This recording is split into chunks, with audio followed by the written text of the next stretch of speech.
Alizeh talk کے معزز سامعین کو علیزہ کنول کا سلام۔ دوستوں، امید کرتی ہوں آپ سب خیریت سے ہوں گے، جہاں رہیں خوش رہیں۔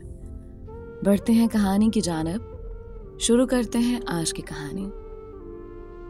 میرے موبائل فون میں میرے دوستوں کے اتنے نمبر محفوظ نہیں تھے جتنے رشتہ کرانے والے لوگوں کے تھے۔ میری اماں کو میری شادی کی بہت فکر تھی۔ وہ چاہتی تھیں کہ میری شادی جلد ہو جائے۔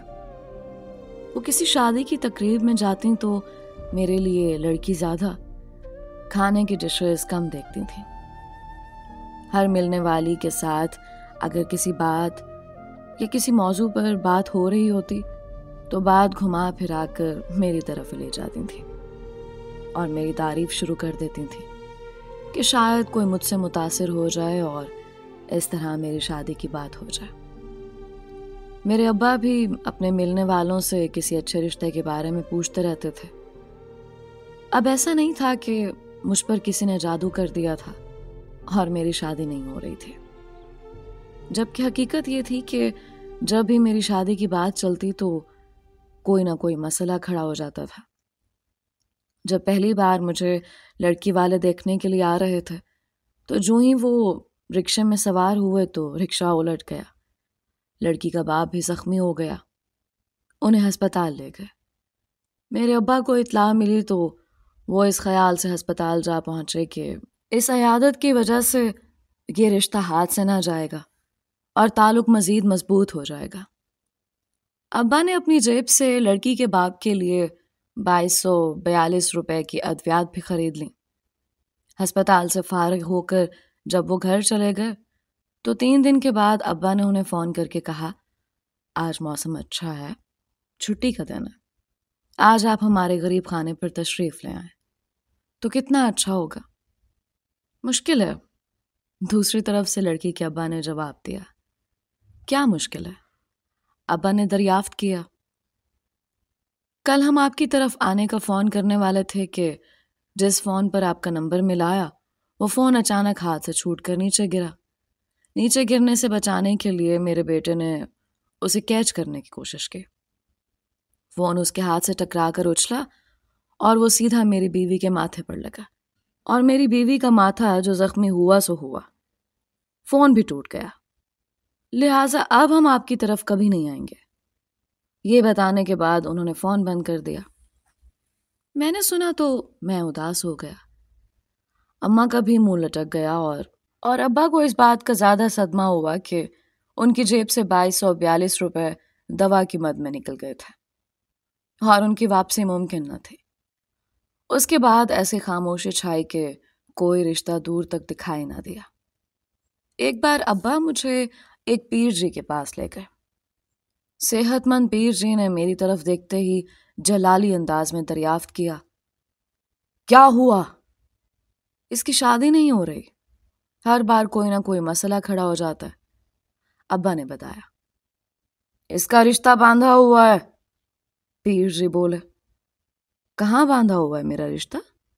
میں نے معصومیت سے پوچھا تو پیر جی نے میری طرف گھور کر دیکھا اور پھر اپنے ایک آدمی کی طرف نظر گھمائی۔ وہ آدمی میرے ابا کے پاس بیٹھ کر ان کے کان میں کہنے لگا، جس کی آواز مجھ تک بھی آ رہی تھی، توڑ کرنا پڑے گا، 7 دیسی بکرے پیر جی کی نظر کرنے پڑیں گے۔ میں نے فوراً حساب لگایا۔ 7 دیسی بکروں کی اتنی قیمت بنتی تھی کہ اس رقم میں بآسانی میری منگنی ہو سکتی تھی۔ اس سے پہلے کہ میں ابا کے کان میں کہتا کہ آپ صاف انکار کر دیں، اچانک پیر جی کا موبائل فون بجا۔ اس نے فون کان سے لگایا تو دوسری طرف سے ایک تیز آواز آئی جو میرے اور ابا کے کان میں بھی پڑ رہی تھی۔ دوسری طرف سے کوئی خوشی سے چلاتے ہوئے کہہ رہا تھا، مبارک ہو، مبارک ہو، بڑی مشکل اور بڑی کوشش کے بعد آپ کا رشتہ طے ہو گیا ہے پیر جی۔ اچھا واقعی؟ پیر جی نے خوش ہو کر جو ہی یہ کہا، ہم اس جگہ سے ایسے غائب ہوئے جیسے گدھے کے سر سے سینگ۔ میں جس کمپنی میں کام کرتا تھا اس کے نفع و نقصان کا حساب ہو رہا تھا۔ ہم اکاؤنٹس کے شعبے سے تعلق رکھنے والے مسلسل اس کام میں مصروف تھے اور ہمیں گھر جانے کی چھٹی بھی نہیں مل رہی تھی۔ ہم سب کام میں اس قدر مصروف رہے کہ کسی نے بھی 2 گھنٹوں سے زیادہ نیند نہیں لی تھی۔ لمبا چوڑا حساب تھا۔ کمپنی کے شراکت دار ہمارے سروں پر براجمان تھے۔ پھر جیسے ہی کام ختم ہوا تو دوسرے دن کے 10:30 بج چکے تھے۔ اتوار کا دن تھا، یعنی کمپنی نے ہماری عام تعطیل میں سے بھی کچھ گھنٹے اپنے کام کے لیے لے لیے تھے۔ نیند کا خوب زور تھا، میری آنکھیں بند ہو رہی تھیں۔ میں نے سوچ لیا تھا کہ گھر جاتے ہی بستر پر ڈھیر ہو جاؤں گا اور خوب مزے سے سوؤں گا۔ جب میں بائک پر بیٹھ کر جانے کی تیاری میں تھا اور ابھی میں نے بائک کو کک نہیں ماری تھی کہ گھر سے فون آ گیا۔ دوسری طرف اماں تھی۔ ظہیر، تم کب گھر آ رہے ہو؟ اماں نے پوچھا۔ بس اماں، نکلنے والا ہوں، میں نے جواب دیا۔ اچھا، آتے ہوئے شیو بنوا کر آنا، اماں نے کہا۔ کیوں اماں، خیر تو ہے؟ میں نے دریافت کیا۔ 4 بجے لڑکی والے تمہیں دیکھنے کے لیے آ رہے ہیں، دوسری طرف سے اماں کی خوشکن آواز سنائی دی۔ اچھا، یہ سن کر میرے دل میں جل ترنگ ساز بج اٹھا۔ یہ احساس ہی اتنا خوبصورت تھا کہ مجھے لڑکی والے دیکھنے کے لیے آ رہے ہیں۔ اس بات نے جیسے میرے اندر توانائی بھر دی تھی، اور جو نیند مجھ پر غالب ہو رہی تھی وہ خود بخود معدوم ہو گئی۔ میں نے بائک کو کک ماری اور وہاں سے چل پڑا۔ میرے دل و دماغ میں ابہام کا ریلا تھا۔ مجھے وہ سب رکاوٹیں یاد آ رہی تھیں جو ہر بار کہیں نہ کہیں سے نکل آتی تھیں اور میرا رشتہ طے نہیں ہو پاتا تھا۔ دوسرے تمام واقعات کے ساتھ مجھے وہ واقعات بھی یاد آ گئے جو دادی اماں کے ساتھ منسلک تھے۔ ایک روز جب لڑکی والے مجھے دیکھنے کے لیے آ رہے تھے تو 1 گھنٹہ قبل دادی اماں کی طبیعت خراب ہو گئی اور ان کو ہسپتال لے گئے۔ اس طرح لڑکی والے نہ آ سکے۔ دادی اماں کو 2 گھنٹوں بعد گھر لے آئے تو ابا نے لڑکی والوں کو فون کیا کہ وہ اب آنا چاہیں تو آ جائیں۔ لڑکی والوں نے بتایا کہ ان کی نظر میں ایک اور رشتہ تھا، اس لیے وہ وہاں چلے گئے اور انہیں لڑکا پسند آ گیا۔ مجھے اس بات کا بہت افسوس ہوا کہ مجھے اپنا چہرہ دکھانے کا موقع ہی نہیں ملا تھا اور اس لڑکی کا رشتہ کسی اور جگہ طے ہو گیا۔ پھر جب مجھے لڑکی والے دیکھنے کے لیے آ رہے تھے تو دادی اماں گلی میں ٹہل رہی تھی۔ اچانک گلی میں کھیلتے بچوں کی گیند دادی اماں کو لگ گئی اور دادی اماں بے ہوش ہو گئی۔ ان کو ہسپتال لے گئے۔ لڑکی والوں کو فون کر کے پھر روک دیا کہ گھر میں مسئلہ ہو گیا۔ اس دن بھی دادی اماں 2 گھنٹے ہسپتال میں رہی تھی۔ جب دادی اماں گھر آئیں تو ابا نے لڑکی والوں کو فون کیا اور انہیں کہا کہ وہ آ جائیں، تو لڑکی والوں نے صاف کوئی سے کام لیتے ہوئے کہا کہ لڑکی اپنے کازن کو پسند کرتی ہے، چنانچہ ہم نے فیصلہ کر لیا ہے کہ اس کی شادی اس کی مرضی کے مطابق کریں گے۔ اس جواب سے گھر والوں کو جو پریشانی ہوئی سو ہوئی۔ میں نے اس رات کھانا ہی نہیں کھایا۔ میں دونوں بار خوب تیار ہو کر بیٹھا تھا اور دونوں بار دادی اماں کی وجہ سے لڑکی والے ہمارے گھر دہلیز تک ہی نہیں پہنچ پائے۔ اس بار مجھے کوئی فکر نہیں تھی کیونکہ دادی اماں تایا ابا کے گھر شیخو پورا گئی ہوئی تھی، اور اگر خدا نہ خواستہ اس دوران دادی اماں کو کچھ ہو جاتا ہے تو لڑکی والوں کو گھر بلا کر ان سے ملاقات کرنے کے بعد ہم آسانی سے انہیں دیکھنے کے لیے نکل سکتے تھے۔ اس طرح لڑکی والے مجھے تسلی سے دیکھ لیتے اور میری شادی کی راہ بھی ہموار ہو جاتی۔ میں کاکا ہیئر ڈریسر کے پاس پہنچا، بائک ایک طرف کھڑی کی، اندر کرسیاں خالی تھیں، نیند کا خمار زوروں پر تھا، لیکن 2 دن کی بڑھی ہوئی شیو بنوانا بھی ضروری تھا کیونکہ اگر میں گھر جا کر سو جاتا تو پھر شیو ہونا مشکل ہو جاتا۔ اس طرح شیو کرانے کے بعد سو تو سکتا تھا، جب مہمان آتے تو تیار ہو کر ان کے سامنے چلا جاتا۔ جب میں شیو کرانے کے لیے کرسی پر بیٹھ رہا تھا تو عین میری ساتھ والی کرسی پر ایک اور نوجوان براجمان ہو رہا تھا۔ ہم دونوں کے منہ سے بیک وقت نکلا تھا۔ میں نے کہا کہ میری شیو کر دو اور وہ بولا تھا کہ میری ٹنڈ کر دو۔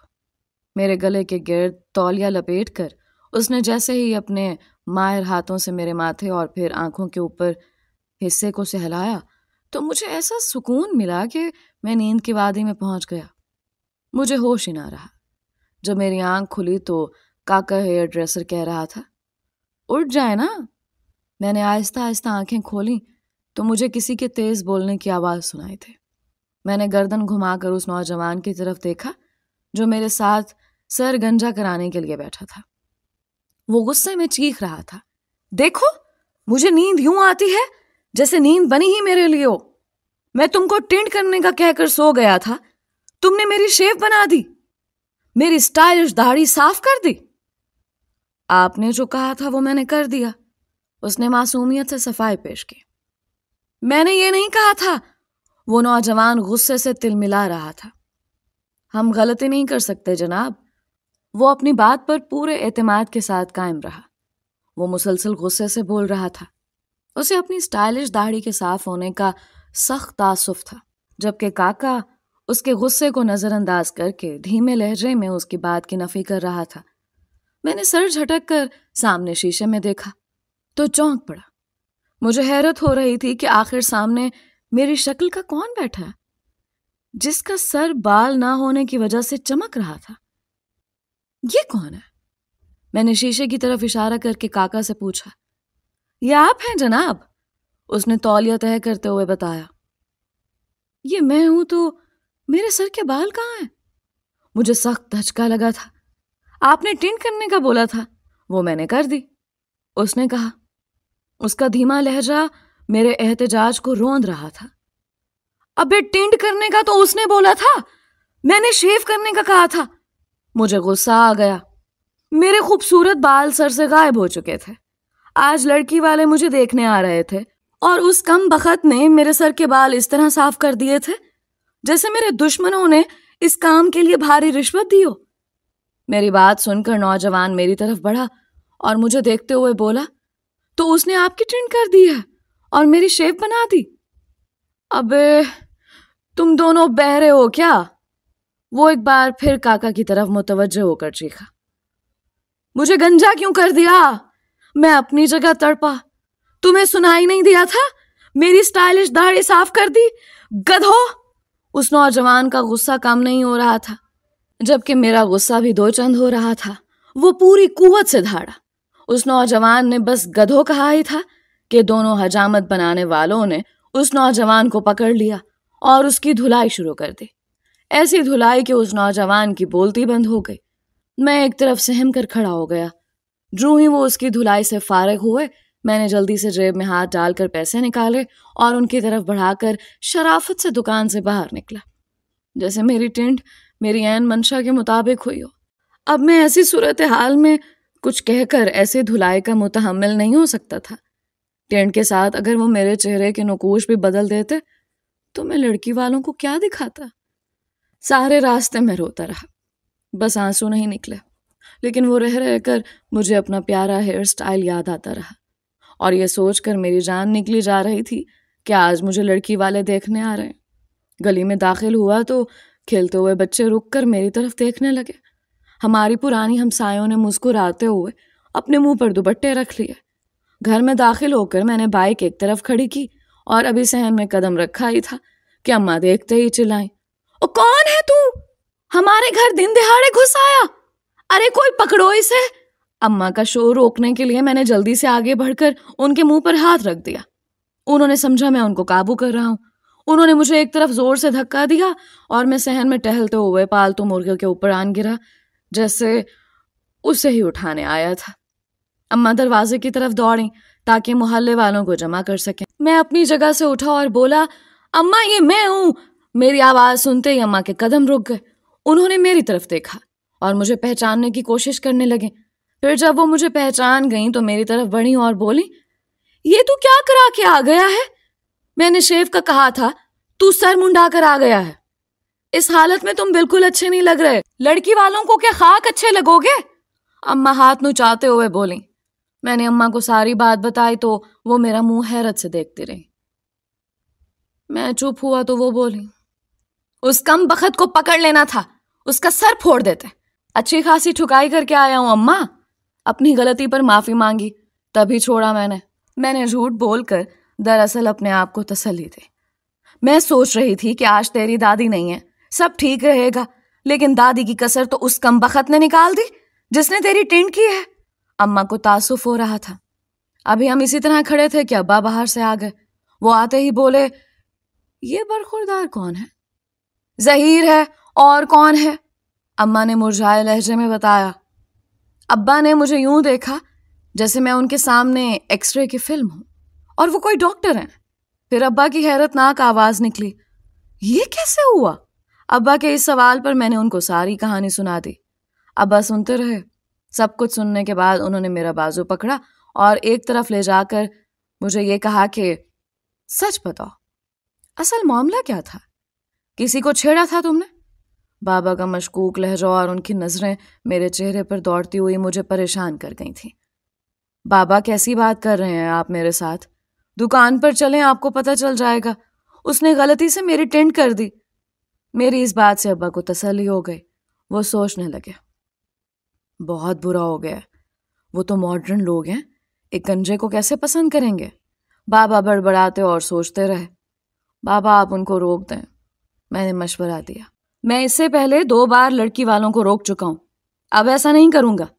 لڑکی والے آئیں گے اور آج ہی آئیں گے، تم اپنا کوئی بندوبست کرو، بابا نے فیصلہ کن انداز میں کہا۔ میں سوچنے لگا کہ میں کیا بندوبست کروں، کہاں جاؤں، کیا کروں؟ مجھے یہ بھی نہیں پتا تھا کہ وگ کہاں سے ملتی ہے، لیکن گنجے سر کے ساتھ لڑکی والوں کے سامنا بھی ٹھیک نہیں تھا۔ وہ مجھے دیکھتے ہی ناپسند کر دیتے۔ بہرحال مجھے کچھ کرنا تھا، ساری عمر کنوارا تو نہیں رہنا تھا۔ ہر بار کوئی مسئلہ کھڑا ہوتا رہا اس طرح تو میرے کنوارے رہنے کے چانس زیادہ تھے۔ 4 بجے لڑکی والوں نے آنا تھا، کچھ گھنٹے باقی تھے۔ ان گھنٹوں میں میرے سر پہ بال تو آنے سے رہے۔ ایسا کریں، لڑکی والوں کو آپ میری تصویر دکھا دیں اور ان کو بتا دیں کہ میں مصروفیت کی وجہ سے نہیں آ سکا۔ میں نے تجویز پیش کی، لڑکی والے آ رہے ہیں، تم ان سے ملو گے، بات کرو گے، بس یہ سوچو کہ تمہارا گنجا سر کس طرح کور ہو سکتا ہے۔ ابا تو فیصلہ کیے بیٹھے تھے۔ انہوں نے 2 ٹوک انداز اختیار کیا۔ ان کے چہرے سے پریشانی عیاں تھی۔ ان کی سمجھ میں نہیں آ رہا تھا کہ وہ کیا کریں۔ اماں گمسم کھڑی تھیں۔ اچانک مجھے پروفیسر خلیل کا خیال آیا۔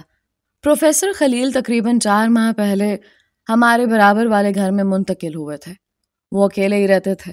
جب وہ شفٹ ہو رہے تھے تو ان کا ایک بیڈ، کچھ کرسیوں اور ضرورت کا سامان آیا تھا، لیکن کتابیں اتنی تھیں کہ سب کو گمان ہوا کہ جیسے وہ پرانی کتابوں کا کوئی کاروبار کرتے ہیں۔ پروفیسر خلیل بڑی پراسرار شخصیت کے مالک تھے۔ پہلے تو کسی کو پتہ ہی نہ چلا کہ وہ کیا کرتے ہیں۔ پھر کسی نے بتایا کہ وہ پروفیسر ہیں، لیکن کسی کو نہیں پتا تھا کہ وہ فال نکالنے والے پروفیسر ہیں یا پڑھانے والے۔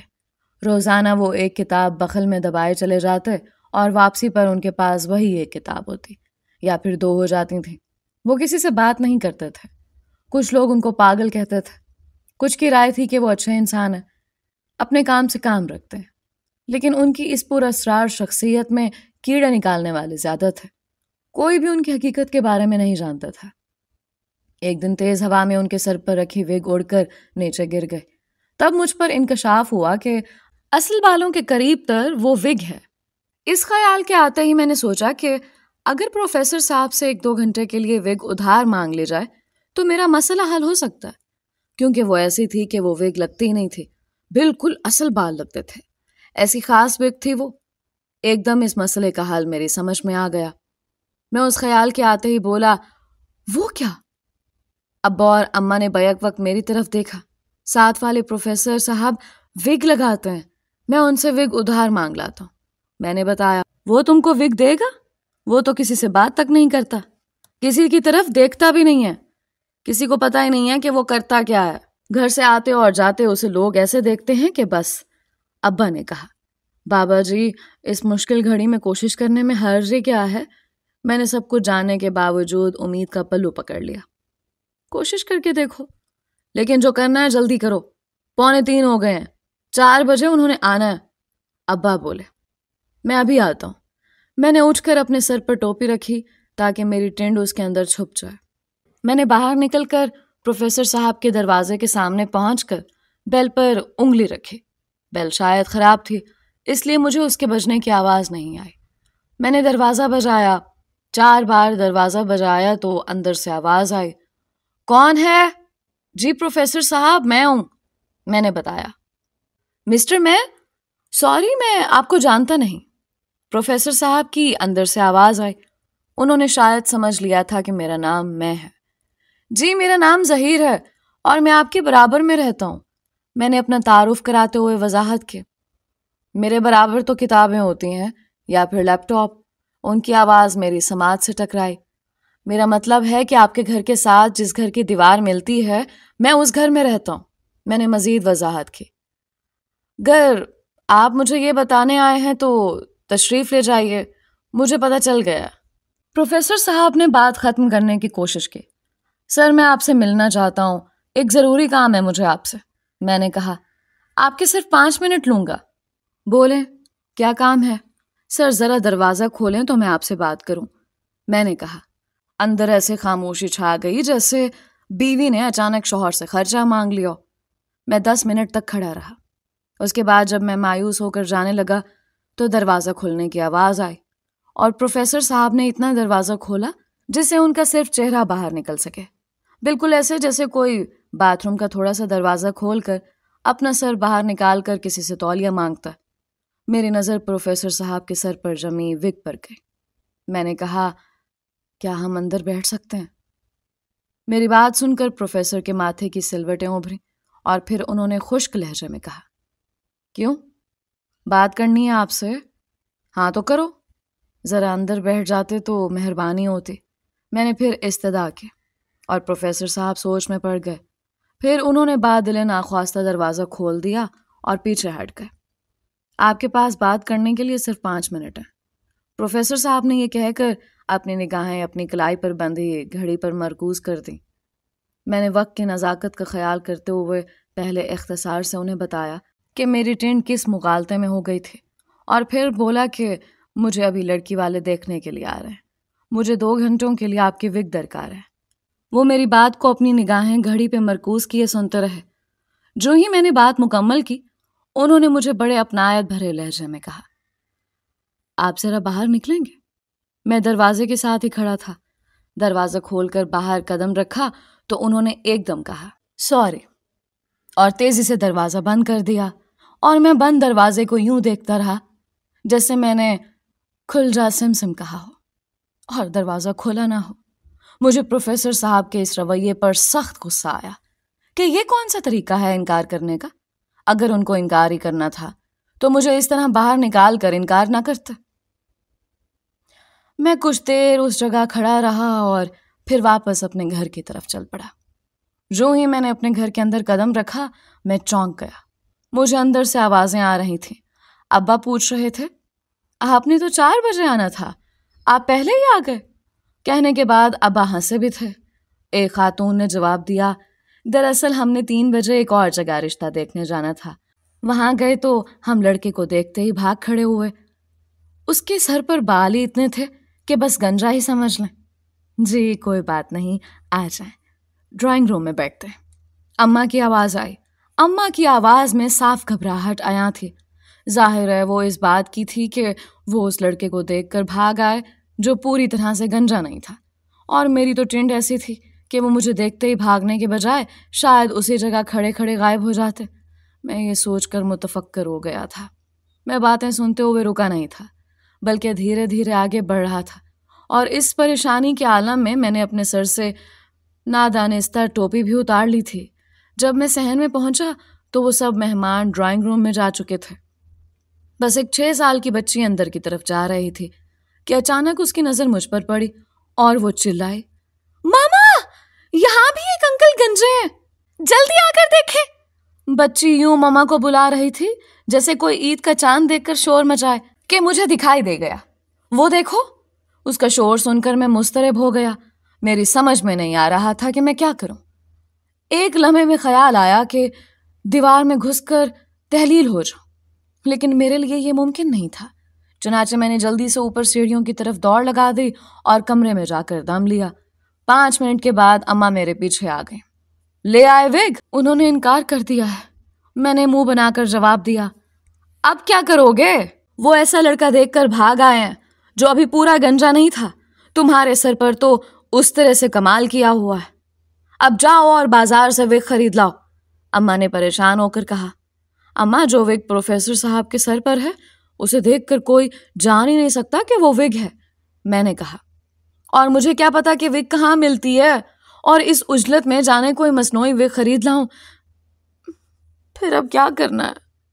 اماں نے میری طرف سوالیہ نگاہوں سے دیکھا۔ آپ جائیں مہمانوں کے پاس بیٹھیں اور انہیں بتائیں کہ آفس میں کام تھا، بس لڑکا آ ہی رہا ہے، میں کچھ انتظام کر کے آتا ہوں۔ میں نے ایک دم سے کچھ اور سوچ لیا۔ کیا کرو گے؟ آپ جائیں، میں گنجے سر کے ساتھ ان کے سامنے نہیں آؤں گا، آپ بے فکر رہیں۔ میں نے اماں کو تسلی دی اور اماں پریشان ہو کر نیچے چلی گئیں۔ میں نے فیصلہ کر لیا تھا کہ پروفیسر کی وگ اپنے سر پر جما کر ہی دم لوں گا، کیونکہ وہ ایسے وگ تھے جو اصل بالوں کی طرح تھے، بالکل سلکی بال تھے، اور پھر اتنی جلدی میں کسی دوسرے وگ کا کہیں سے انتظام بھی نہیں کر سکتا تھا۔ میں نے ایک بار پھر اپنے فیصلے پر نظر ثانی کی اور اس نتیجے پر پہنچا کہ مجھے ساری زندگی کنوارا نہیں رہنا۔ اس بار میں لڑکی والوں کے سامنے ضرور جاؤں گا تاکہ بات آگے بڑھے۔ چنانچہ میں اپنے فیصلے کو عملی جامہ پہنانے کے لیے اپنے کمرے سے باہر نکلا اور چارپائی پر کھڑا ہو کر ارد گرد کے گھروں کی چھتوں کی طرف دیکھنے لگا۔ کسی چھت پر مجھے کوئی دکھائی نہیں دیا۔ میں بغیر لمحہ ضائع کیے دیوار کے پاس پہنچا اور جست لگا کر اوپر چڑھا اور پھر دوسری طرف کود گیا۔ اب میں پروفیسر صاحب کے گھر کی چھت پر تھا۔ میں سیڑھیوں کی طرف گیا۔ سیڑھیوں پر کمزور سا دروازہ لگا ہوا تھا، ایک طرف سے ٹوٹا ہوا تھا، جس کے اندر ہاتھ ڈال کر میں نے آسانی سے کنڈی کھول لی۔ اس گھر میں میرا دوست کرائے پر رہتا تھا، اس لیے میں اس گھر سے خوب اچھی طرح واقف تھا، اور یہ دروازہ میرے دوست نے ہی توڑا تھا جب ایک بار وہ اپنی بیوی کے ساتھ باہر سے تالا لگا کر گیا تھا اور واپسی پر چابی گم ہو گئی تھی۔ تب وہ ہماری چھت سے اس طرف آیا تھا اور دروازہ توڑ کر اس نے کنڈی کھولی تھی، اور پھر نیچے جا کر اس نے ڈرائنگ روم کا دروازہ جو باہر کی طرف کھلتا تھا اسے اندر سے کھول کر اپنی بیوی اور بچوں کو اندر لے گیا تھا۔ میں دھیمے قدموں سے سیڑھیاں اترا اور آخری سیڑھی پر کھڑے ہو کر دائیں بائیں دیکھا۔ مجھے لگا کہ بیڈ روم میں کوئی ہے۔ میں بغیر آہٹ پیدا کیے بیڈ روم کے دروازے تک پہنچا اور ادھ کھلے دروازے سے اندر جھانکا۔ پورا کمرہ کتابوں سے بھرا ہوا تھا، دائیں بائیں کتابیں تھیں، بیڈ کے سرہانے اور میز پر بھی کتابیں تھیں۔ پروفیسر صاحب دوسری طرف منہ کیے براجمان تھے اور انہوں نے کان سے موبائل فون لگایا ہوا تھا۔ ان کا سر 14ویں کے چاند کی طرح چمک رہا تھا۔ وگ اتار کر انہوں نے بیڈ کی ایک طرف رکھی ہوئی تھی۔ اگر میں آگے بڑھتا تو بغیر آواز پیدا کیے ان کے پیچھے سے وہ وگ اٹھا کر الٹے پیر واپس جا سکتا تھا، لیکن ان کی باتیں سن کر میں گھبرا کر وہیں رک گیا۔ وہ کسی سے کہہ رہے تھے، میں نے سوچ لیا ہے کہ میں راشد کو مروا دوں، اس کے قتل سے سحرش کی زندگی میں سکون آ جائے گا۔ پروفیسر صاحب نے یہ بات اس قدر پرسکون انداز میں کہی کہ جیسے وہ کسی مکھی کو مارنے کی بات کر رہے ہیں، جبکہ میں کام کر رہ گیا تھا۔ وہ دوسری طرف سے ہونے والی بات سننے لگے اور پھر بولے، میں نے پورا منصوبہ بنا لیا ہے۔ راشد جب آفس کے لیے لفٹ میں بیٹھ کر اوپر جاتا ہے تو اسے لفٹ میں موجود ایک اجرتی قاتل مار دے گا۔ ان کی باتیں سن کر میری سانس تیز ہو گئی تھی۔ میں سوچنے لگا کہ محلے والے ٹھیک کہتے تھے کہ پروفیسر بہت پراسرار آدمی ہے۔ وہ پراسرار کہتے تھے، میری نظر میں تو پروفیسر ایک سفاک انسان تھا جو دوسروں کی زندگیوں سے کھیلتا تھا۔ وہ کسی کو بھی اجرتی قاتل سے قتل کروا سکتا تھا۔ میں سمجھ گیا کہ پروفیسر کسی کو قتل کرنے کے لیے پیسے لیتا ہے۔ کتابوں کا انبار اور بغل میں کتاب دبا کر جانا دراصل ان کا روپ چھپانے کی ایک چال تھی۔ فی الحال مجھے وگ کی ضرورت تھی کیونکہ میرا رشتہ طے ہو رہا تھا۔ میں پروفیسر کو فون پر باتوں میں منہمک دیکھ کر آگے بڑھا اور ہاتھ بڑھا کر وگ اٹھا لی۔ اس دوران وہ بولے، راشد کے بعد میں سحرش کے باپ کو بھی روڈ ایکسیڈنٹ میں مروا دوں گا، یہ بہت ضروری ہے۔ وہ ایماندار ہے اور اپنی ایمانداری کی وجہ سے کامران کے غبن کا بتا دے گا۔ اچانک میرا موبائل فون بج اٹھا تو جیسے میری جان ہی نکل گئی۔ میں نے برق رفتاری سے جیب سے موبائل فون نکال کر اس کی بیل بند کی۔ ان لمحات میں فون سنتے ہوئے پروفیسر نے گردن گھما کر پیچھے دیکھا، تب تک میں نیچے بیٹھ چکا تھا اور بیڈ کے نیچے گھس کر لیٹ گیا تھا۔ لمحوں میں سب کچھ ہو گیا تھا۔ میں نے اسی وقت فون سائلنٹ پر لگا دیا۔ فوراً سے پروفیسر نے کہا، میں تمہیں دوبارہ کال کرتا ہوں۔ میں نے بیڈ کے نیچے سے دیکھا، ان کے قدموں نے حرکت کی اور وہ چلتے ہوئے دروازے کی طرف آئے۔ وہاں کچھ دیر رکے اور پھر باہر چلے گئے۔ میں نے اماں کو کال کی اور جیسے ہی رابطہ ہوا میں نے سرگوشی کی۔ کیا بات ہے اماں؟ دیکھو، اطمینان سے وگ کا انتظام کر لو، لڑکی کے ماموں کا انتظار ہو رہا ہے اور وہ آدھے گھنٹے تک پہنچ رہے ہیں۔ میں نے کہہ دیا ہے کہ ظہیر ضروری میٹنگ میں مصروف ہے۔ انہوں نے کہا ہے کہ کوئی بات نہیں، وہ اطمینان سے آ جائے۔ اماں یہ بتاتے ہوئے خوش تھیں اور میں نے اچھا کہہ کر فون بند کر دیا۔ میں نے سوچا کہ جلدی سے یہاں سے باہر نکلنے کی کوشش کروں، لیکن اسی وقت پروفیسر کی ٹانگیں مجھے دکھائی دیں۔ وہ دروازے کے پاس رک گئے، پھر مجھے ان کی آواز آئی۔ فون کی بیل مجھے اپنے قریب سے سنائی دی تھی۔ ہو سکتا ہے آپ کے کان بج رہے ہو، ایک نسوانی آواز نے مجھے چونکا دیا۔ میرے کان میں گھنٹیاں نہیں بج رہی تھیں، وہ موبائل فون کی اصل بیل تھے۔ پروفیسر نے ناگوار انداز میں کہا، آپ نے پورا گھر دیکھ لیا؟ کوئی نظر آیا؟ نسوانی آواز آئی، کچھ نظر نہیں آیا۔ پھر اطمینان سے بیٹھ کر فون کریں، یہ آپ کا وہم تھا، نسوانی آواز نے کہا۔ میں نے پوری کوشش کی کہ دیکھ سکوں کمرے میں جو خاتون ہیں وہ کہاں کھڑی ہیں، لیکن مجھے محض پروفیسر صاحب کی 2 بانس نما ٹانگوں کے سوا کچھ دکھائی نہ دیا۔ ٹھیک ہے، تم جاؤ، میرے لیے چائے بنا کر لاؤ، پروفیسر کہتے ہوئے اس کرسی کی طرف بڑھے جہاں وہ پہلے براجمان تھے۔ خاتون نے تنک کر جواب دیا، مجھ سے نہیں بنتی چائے، خود بنا لیں۔ تم بہت بدتمیز ہو، یہ بدتمیزی آپ سے ہی سیکھی ہے۔ پروفیسر صاحب چپ ہو گئے۔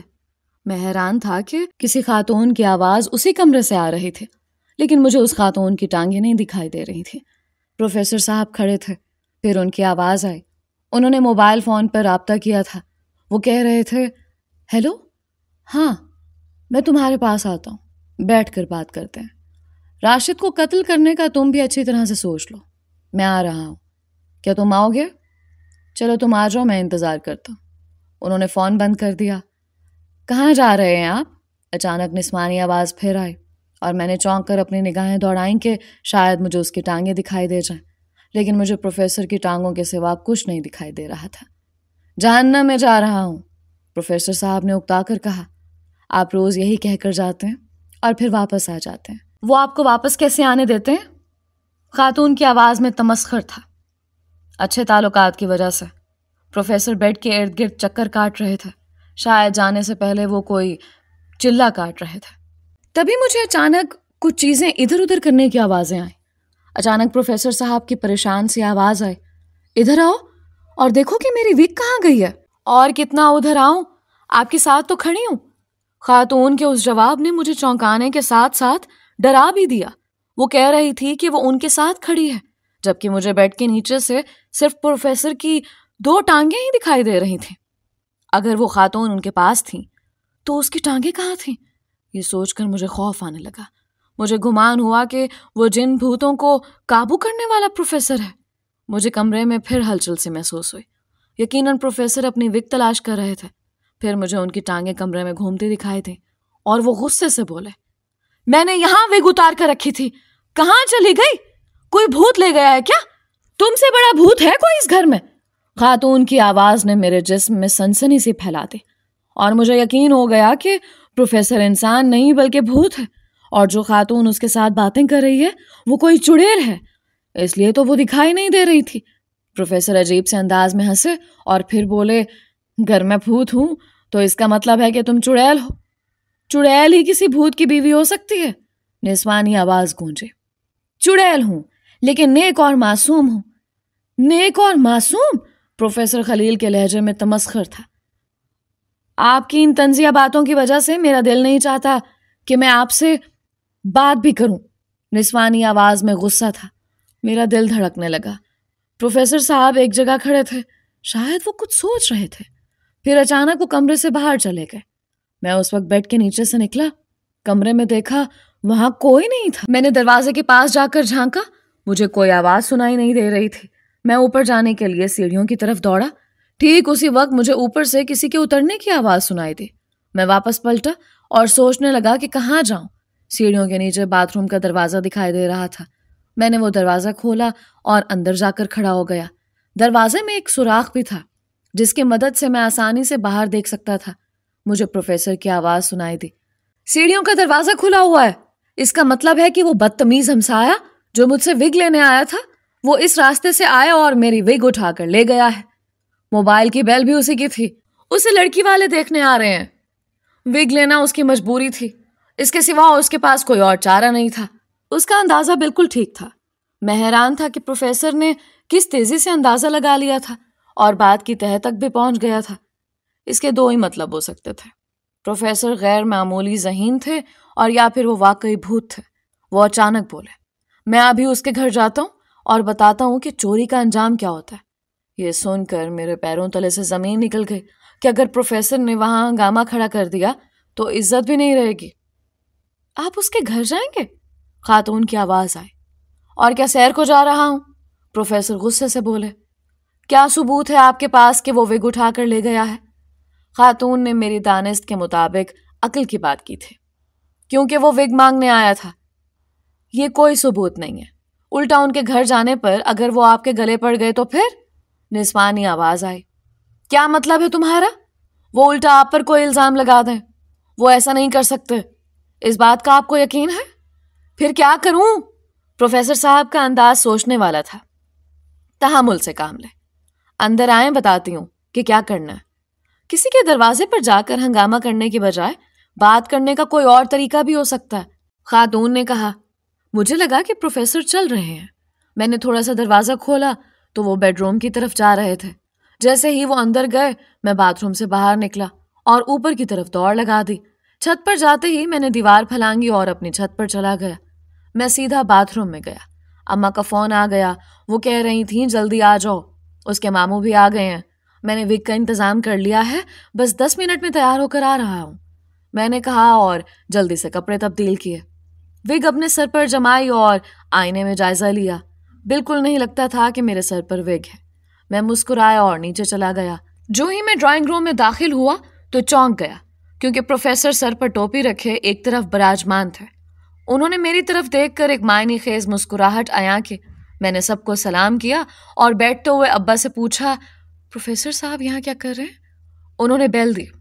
میں باہر گیا تو بولے کہ اگر مجھے اندر لے کر نہیں گئے تو میں یہیں ہنگامہ کھڑا کر دوں گا کہ آپ کے بیٹے نے میرے گھر میں چوری کی ہے۔ میں انہیں اندر لے آیا اور اپنا بہت اچھا ہمسایہ بتا کر انہیں یہاں بٹھا دیا۔ ابا نے بڑی تیزی سے سرگوشی کی اور پھر پوچھا، یہ وگ چوری کر کے لایا ہے؟ مجبوری تھی، میں نے آہستہ سے جواب دیا۔ پہلی بار میں لڑکی والوں کو اپنا چہرہ دکھا رہا تھا، وہ چہرہ جسے وہ اپنی بیٹی کے لیے پسند کرنے کے لیے آئے تھے۔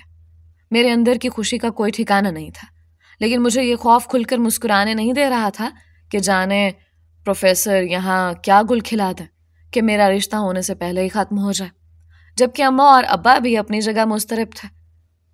وہ مجھ سے گپ شپ کرتے رہے، مختلف سوال پوچھتے رہے، چائے کا دور بھی چلتا رہا اور پھر اچانک پروفیسر اٹھ کر میرے بالکل براجمان ہو گئے۔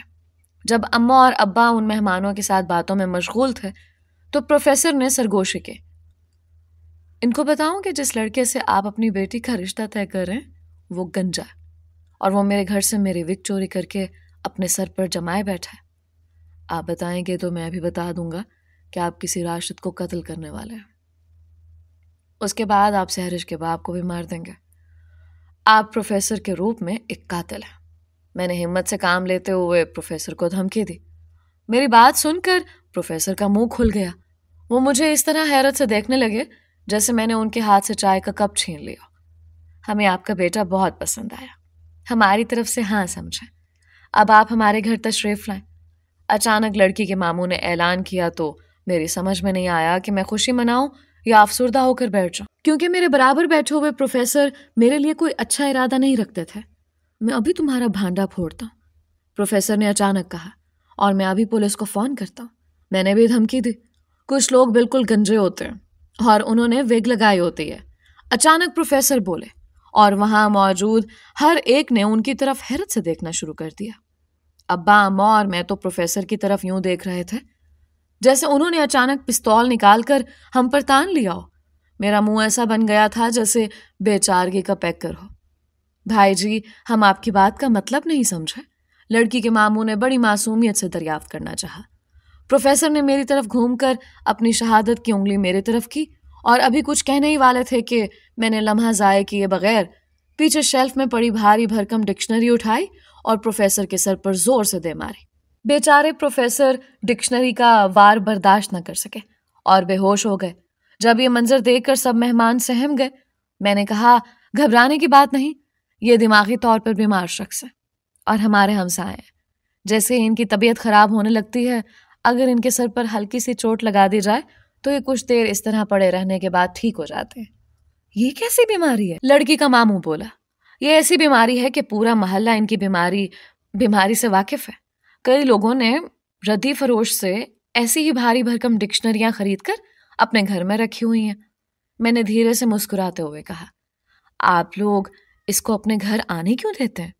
ایک مہمان خاتون نے سوال کیا. انکار نہیں کر سکتے, میں بولا. وہ کیوں؟ اسی خاتون نے پھر استفسار کیا. اگر انکار کر دیں تو یہ دروازہ پیٹنے لگتا ہے, اینٹیں اٹھا کر دروازے میں مارنے لگتا ہے, ایک ہنگامہ کھڑا کر دیتا ہے. میں بولا, یہ تو بہت خطرناک ہے. وہ خاتون ڈر گئی. ایسا ہے, لیکن سارا محلہ ان کو سنبھال لیتا ہے. میری وضاحت سے مہمانوں کو تسلی ہوئی کہ نہیں.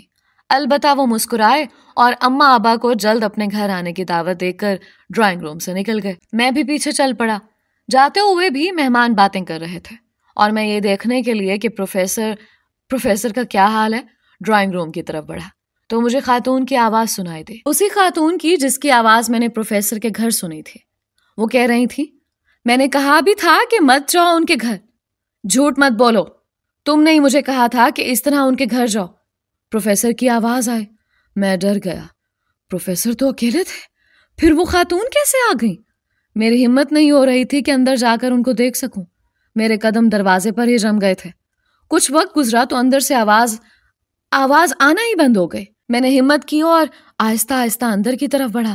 میں نے ڈرتے ڈرتے اندر جھانکا تو یہ دیکھ کر حیران رہ گیا کہ اندر کوئی نہیں تھا اور ہمارے ڈرائنگ روم کا وہ دروازہ جو باہر کی طرف کھلتا تھا وہ کھلا ہوا تھا. اس کا مطلب تھا کہ پروفیسر اس دروازے سے باہر چلے گئے تھے. لیکن وہ خاتون کیا اسی دروازے سے اندر آئی تھی؟ میرے لیے یہ معمہ حیران کن تھا. میں پروفیسر کی وگ واپس کرنا چاہتا تھا. سوچ رہا تھا کہ کیسے وگ واپس کروں. 2-3 دن میں یہی سوچتا رہا. ایک دن آفس سے واپس آیا تو اماں نے بتایا کہ پروفیسر اپنا سامان لے کر چلے گئے ہیں. مجھے افسوس بھی ہوا. میں سوچنے لگا کہ انہوں نے اچانک مکان کیوں چھوڑ دیا. اس کے وجہ کہیں یہ تو نہیں کہ میں ان کے قتل کے منصوبے سے آگاہ ہو گیا تھا. میں یہ بھی جاننا چاہتا تھا کہ وہ خاتون کون تھیں جو دکھائی نہیں دیتی تھیں. میرے لیے تو وہ پروفیسر بھی ایک معمہ تھے کہ وہ کون تھے. کوئی اجرتی قاتل یا کوئی بھوت؟ کوئی ایسا عامل جس کے قبضے میں ایک بھوت اور ایک عدد چڑیل بھی تھے. لیکن میرے پاس کسی سوال کا کوئی جواب نہیں تھا. اس بات کو کئی دن گزر گئے تھے. ایک دن مجھے میرا دوست اردو بازار لے گیا. ایک بڑی سی کتابوں کی دکان پر وہ کچھ کتابیں خریدنا چاہتا تھا کہ میں چونک گیا کیونکہ اس دکان کے مالک کے پاس پروفیسر خلیل بیٹھے ہوئے تھے. انہوں نے بھی مجھے دیکھ لیا تھا. وہ اٹھ کر میرے پاس آ گئے اور بولے, میری وگ کہاں ہے؟ میرے پاس ہے گھر میں. میں نے جواب دیا, تم نے میرے سر پر بڑے زور سے ڈکشنری ماری تھی. انہوں نے مسکرا کر شکوہ کیا, آپ بھی تو ولن بننے جا رہے تھے. میں نے کہا, جانتے ہو میں اچانک وہاں سے کیوں چلا گیا تھا؟ پروفیسر خلیل نے مجھ سے پوچھا. کیوں چلے گئے تھے؟ میں نے سوالیہ انداز میں کہا. کیونکہ تم نے میری بیوی کی آواز سن لی تھی. انہوں نے انکشاف کیا اور مجھ سے یہ برداشت نہیں ہوا کہ تم میری بیوی کی آواز سنو. میں حیرت سے ان کی طرف دیکھتا رہا اور بولا, میرا خیال ہے کہ اصل وجہ یہی تھی کہ میں جان گیا تھا کہ آپ راشد کو قتل کرنا چاہتے تھے. انہوں نے میری طرف دیکھا اور مجھے ایک شیلف کی طرف لے گئے. انہوں نے سامنے اشارہ کیا اور کہا کہ وہ 1 درجن سے زیادہ ناول لگے ہوئے تھے جن پر بطور مصنف خلیل احمد لکھا ہوا تھا. پھر ایک ناول نکال کر انہوں نے اس ناول کی پشت پر اپنی تصویر بھی دکھائی اور بولے, میں ایک ناول نگار ہوں. یہ میرے پبلشر کی دکان ہے. اس دن میں اپنے پبلشر سے کہانی کے کردار راشد کے بارے میں بات کر رہا تھا. چاہو تو وہ سامنے بیٹھے ہیں, ان سے پوچھ لو. میں ان کی بات سن کر مزید حیران ہو گیا. پہلی بار مجھ پر یہ حیرت منکشف ہوئی کہ وہ ناول نگار ہے. میں نے آپ کی بیوی کی صرف آواز سنی تھی, اتنی سی بات آپ سے برداشت نہیں ہوئی؟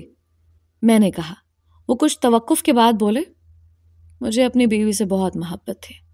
ہماری 15 سالہ رفاقت ہنستے مسکراتے نوک جھونک کرتے ہوئے گزری تھی. وہ اچانک مر گئی اور میں اکیلا رہ گیا. پروفیسر خلیل نے کہا. وہ اداس ہو گئے اور میں مزید ششدر رہ گیا کہ اگر ان کی بیوی مر چکی تھی تو وہ باتیں کون کرتی تھی. پھر انہوں نے یہ کہہ کر مجھے مزید حیران کر دیا کہ وہ بولے, میں اپنی بیوی سے روز باتیں کرتا ہوں. وہ میری تنہائی میں آتی ہے جس کا صرف مجھے پتہ ہے, کسی اور کو نہیں.